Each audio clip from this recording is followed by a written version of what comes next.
Maybe the most interesting big picture thing that I learned this whole time, all the stuff that I did, was how the Federalist conception of politics and who should wield political power compared with the Democratic Republicans' conception of who should wield political power. That the Federalists had this idea of an elite, a disinterested elite that would sort of govern on behalf of the people and not in their own self-interest. And the Democratic Republicans are like, that's fucking nonsense.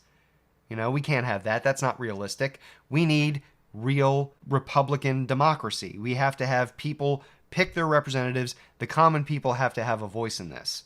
And that the Federalists stuck to their whole way of looking at things, having this elite, disinterested elite that would run the show on behalf of everybody else in a generous, magnanimous way. But that just did not appeal to most Americans. Most Americans wanted a voice in their government, a real voice in their government, and not to have the better sort, the elites, tell them what was good for them. It was to the great detriment of Federalists that they stuck with that so long. And the Democratic Republicans became dominant well before Jefferson came into office because they saw the future and they wanted real Republican democracy.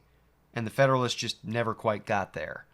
I thought that it had a little bit more to do with the growth of the South and the West, and that people who went there just kind of gravitated toward Republican ideals. And there's some truth to that. That's not untrue.